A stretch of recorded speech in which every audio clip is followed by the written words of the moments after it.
Sí, profesor. Bueno, teníamos aquí primero algunas preguntas de repente que sea importante aclarar, ¿no? Habían realizado unas preguntas. Eh, Aquí nos dice, recuérdenos por favor cuáles son las características electrocardiográficas entre la sobrecarga de presión, sobrecarga de volumen, o sea, la sobrecarga de ventricular. Bueno, ¿Y en la qué sobre, patología debemos pensar en eso? vale. La sobrecarga de presión, las sobrecargas de presión, y las podemos ver muy frecuentemente en los pacientes que tienen estenosis aórtica. ¿Vale? Esos pacientes realmente hacen sobrecarga de presión. ¿Y dónde vamos a buscar esa sobrecarga? Pues lo que vamos a buscar es precisamente ese ligero desnivel del ST a nivel de las derivaciones laterales. Pero todo esto es un conjunto de síntomas y signos. Si el paciente me llega con dolor torácico y tiene una infradesnivel del segmento ST en las derivaciones laterales, pues pienso que lo más probable es que tenga un infarto, ¿no? Pero si el paciente me consulta porque viene con edema de miembros inferiores y con algo de ortopnea y veo estas derivaciones con infradesnivel, pues digamos que el diagnóstico ya me dirige a otra cosa. En este caso me dirigiría pues que hay una sobrecarga, ¿vale? Y esa sobrecarga pues la vamos a ver es en las derivaciones laterales. ¿Cuáles son? V5, V6, D1 y AVL. O ¿Sí? sea, en ese caso, profe, ¿podría mostrarnos de repente en el electrocardiograma cómo lo Uh vemos? -huh. Creo que había algunos electros Sí, donde podíamos observarlo. aquí está. Aquí podemos ver la sobrecarga en un paciente con estenosis aórtica. Aparte de eso, pues podemos ver la hipertrofia ventricular izquierda. O sea, eso es un conjunto, ¿no? Es un conjunto que ayuda a orientar. Lo primero cuando veamos un electrocardiograma, lo primero que debemos ver es si es un electrocardiograma normal o anormal. O sea, ¿qué nos llama la atención? ¿Qué nos llama la atención? Si nos llama la atención la onda P, el QRS que está ancho, si nos llama los trastornos de la repolarización, si nos llama la atención el ritmo cardíaco que no es un ritmo habitual, que hay una conducción auriculoventricular alterada. Entonces, todo eso, ese conjunto de cosas nos va guiando. Vamos, en este paciente vemos esta hipertrofia ventricular izquierda, vemos esto y el paciente nos consulta quizás por edema, pues digamos que lo más probable es eso, ¿no? Esa insuficiencia cardíaca por sobrecarga, ¿no? De todas formas, este paciente muy seguramente uno le puede ir iniciando el tratamiento, pongamos lo que los diuréticos, si está sobrecargado, y también solicitar el ecocardiograma, pues realmente el ecocardiograma, digamos, que es el que nos va a decir, el que nos va a decir si el paciente tiene o no tiene. Y eso lo hacen mediante unos parámetros de medición de la función ventricular, del crecimiento auricular, de la disfunción diastólica, que tenga o tenga disfunción diastólica del ventrículo izquierdo, pues todas esas cosas nos viendo, que el pericardio también esté bien, que no sea una constrictiva, bueno, muchas cosas nos va guiando, ¿no? Pero digamos que esto es en lo principal, es la correlación clínica con el electrocardiograma. El electrocardiograma pues nos dará diagnóstico, en el infarto nos da diagnóstico. Si uno ve una elevación del SPI de los pecho, es infarto inmediatamente y uno lo maneja. No requiere más estudios, ya lo que hagas lo harás después porque corresponde, pero no porque es vital, ¿no? O sea, tratar de leer un electrocardiograma y hacer diagnósticos sin clínica sería imposible, ¿no, profe? O sea, tiene que haber la clínica para poder hacer un Tiene que haber la diagnóstico clínica. correcto. Sí, tiene que haber la clínica. Tiene que haber la clínica. Por eso el eslabón que nos dice las guías digamos, son muy orientativos a eso, ¿no? A la historia clínica, a los hallazgos en el examen físico y posteriormente a los hallazgos electrocardiográficos. Y de acuerdo a los hallazgos electrocardiográficos, si son anormales, pues continuamos viendo el BNP, el ProBNP y con eso, ¿vale? Y con eso nos llevaría a confirmar el diagnóstico y después a clasificarlo con el ecocardiograma, de qué etiología es, de si es de fracción de, o sea, el fenotipo que los mencioné al principio, si es fracción de eyección reducida, si es media o si es preservada. Y la causa, ¿no? Porque puede ser valvular, puede ser posiblemente isquémico, puede ser por trastornos del pericardio, bueno, entre otros.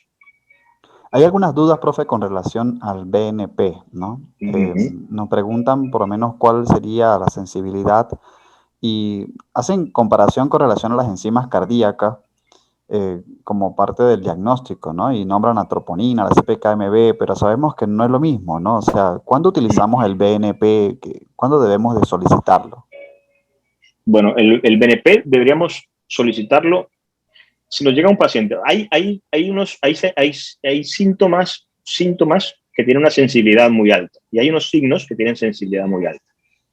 Por ejemplo, el paciente, la disnea es un síntoma que tiene alta sensibilidad, ¿vale? Es poco específico, pero bastante sensibilidad. Si al paciente a eso le sumamos que tiene ortopnea, que aparte digamos que es poco sensible, pero es muy específico, la ortopnea es muy específica de insuficiencia cardíaca, vamos sumando puntos. Ahora, si vamos a la auscultación, al examen físico, y auscultamos un soplo, pues digamos que es el que es más específico. Si el paciente tiene soplo, digamos que eso es de los signos más específicos que hay, el soplo cardíaco. Si hay un soplo cardíaco, es probablemente que el paciente tenga algo estructural, pero todo en contexto, ¿no? Cuando vemos al BNP, pues el BNP, digamos que es igual, digamos que el BNP tiene una sensibilidad muy alta y un valor predictivo negativo 100%, digámoslo así, ¿vale? 99.9% de valor predictivo negativo del BNP. ¿Qué quiere decir eso? Pues de que si al paciente que viene con disnea le hacemos un BNP y ese BNP le sale normal, o sea, en el rango normal, ese paciente no tiene insuficiencia cardíaca, tiene otra cosa. Él le dice, busque otra cosa, ¿vale? Y incluso ahí pararíamos todo. Ya no necesita ni quiero hacerle eco para eso. Digamos, no, ya. No tiene insuficiencia cardíaca, busca otras cosas de enfermedad pulmonar, puede ser, otras cosas. Eso es como nos guía el BNP. Cada vez el BNP se hace más hay muchos pacientes que consultan a una clase funcional disminuida y no se sabe si la clase funcional es porque tiene insuficiencia cardíaca o es simplemente porque tiene un estado físico inadecuado, una condición inadecuada, porque una persona sedentaria, pero dice, no, doctor, yo llego subo una cuadrita y me canso y me fatigo, ¿vale? Pero lo vemos a él y es un paciente que no hace nada, que es una persona que se queda solo en casa, no hace ejercicio. Pues ese paciente, si yo le mando un BNP y me sale negativo, yo digo, ese paciente no tiene insuficiencia cardíaca. ¿Vale? Okay, No tiene insuficiencia cardíaca. es un parámetro que nos ayuda sobre todo, o sea, para el diagnóstico, Al básicamente. diagnóstico, sí. Es para decir, sí, seguimos o no seguimos. Eso no es. ¿Vale? Ahora, la causa, pues ya no la dice el ecocardiograma. El electrocardiograma nos aproxima a la posible causa. Hay pacientes jóvenes no tienen ningún factor de riesgo, consultan porque dice, taquicardia, uno le hace un electrocardiograma y encuentra un flúter auricular. A ese paciente no vale la pena hacerle BNP. Ya con el electrocardiograma ya nos dijo todo. Ya no haría falta porque síntomas de insuficiencia cardíaca y electrocardiograma normal ya es, y ya tenemos, digamos, el diagnóstico, es un flúter. ¿Vale? Ahora, si queremos profundizar más, porque muy seguramente este paciente uno lo cardiovierte y lo manda para su casa sin ni siquiera hacerle eco, si es de reciente diagnóstico, ¿no? Si lleva menos de 48 horas de hacerlo y un chatbot de cero. Uno lo revisaría en 3 meses y miraría, si sigue normal, pues no haría falta hacerle eco. Se supone que eso era la causa. Ahora, si persiste con la insuficiencia cardíaca, pues uno dice, no, hagámosle un eco, ¿no? Para ver si es otra cosa, si de pronto el flúter auricular que tiene es consecuencia de algo estructural que tiene el paciente. Excelente, profe. ¿Existen algunas preguntas con relación a su experiencia y lo que es la presentación cardíaca en pacientes COVID? Se sale un poco del tema, ¿no? Pero no sé si ha tenido de repente la posibilidad de atender a algún paciente con COVID que haya hecho insuficiencia cardíaca asociado al virus o... Sí. Sí, pues la experiencia con pacientes con COVID, nosotros hacemos interconsulta a los pacientes. La verdad, pues son pacientes que todavía tenemos mucho que aprender de ellos. Pero en ese paciente, fíjate que en ese paciente se hace falta el BNP. En ese paciente se hace falta el BNP, porque esos pacientes llegan con disnea, ¿entiendes? Y son pacientes que son hipertensos, son pacientes que son diabéticos, pacientes que son con OH, han consumido, ¿vale? Y el electrocardiograma muchas veces está normal, pero tiene síntomas, ¿entiendes? De disnea y son claros y tiene los factores de riesgo. Y uno dice, o el electrocardiograma muestra cosas muy bizarras, todas, ¿no? Y uno le hace su BNP. Y si el BNP pues, sale negativo, pues ya nos quitaríamos eso. ¿Vale? En los pacientes con COVID se puede presentar, muchas veces hacen miocarditis, ¿vale? Hacen elevación de enzimas, hacen todos los síntomas de insuficiencia cardíaca, hacen dilatación del ventrículo y se comportan como una miocarditis, como cualquier miocarditis se puede comportar.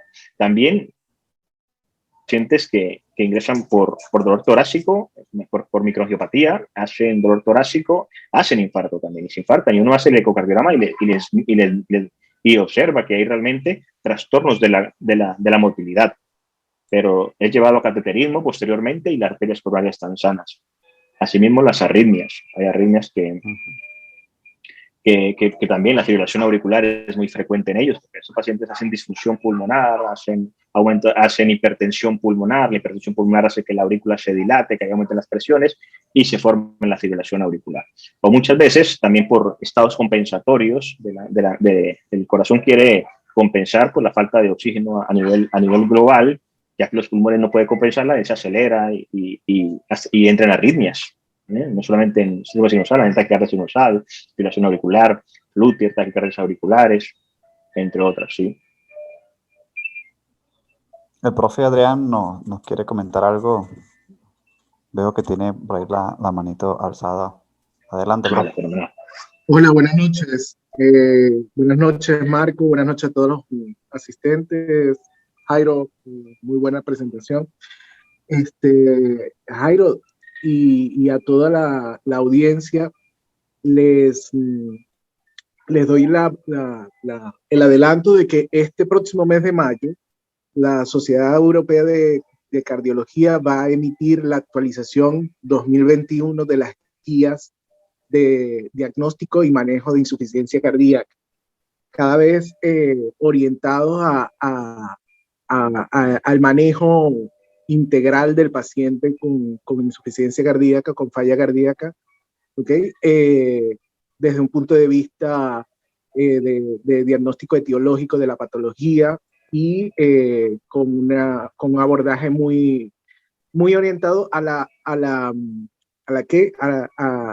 intervención de múltiples tipos de especialistas, ¿ok? Multidisciplinarios para el mejor manejo de los pacientes con insuficiencia cardíaca. Entonces, tenemos que estar muy pendientes que en este próximo mes tenemos bastante que digerir con respecto a información sobre falla cardíaca. Sin embargo, una cosita que es de uso muy común y que muchas veces nosotros caemos como que frecuentemente en errores es con respecto a las recomendaciones con el uso de digoxina en pacientes con insuficiencia cardíaca y que tienen fibrilación auricular. A pesar de que eso no es una recomendación nueva, seguramente estas nuevas guías van a ser más enfáticas en definir que la digoxina o los digitálicos como tal cada vez están más reservados solo para el control de frecuencia cardíaca en pacientes con insuficiencia cardíaca y fibrilación auricular. ¿Qué comentario podrías darnos de ese tópico, Jairo?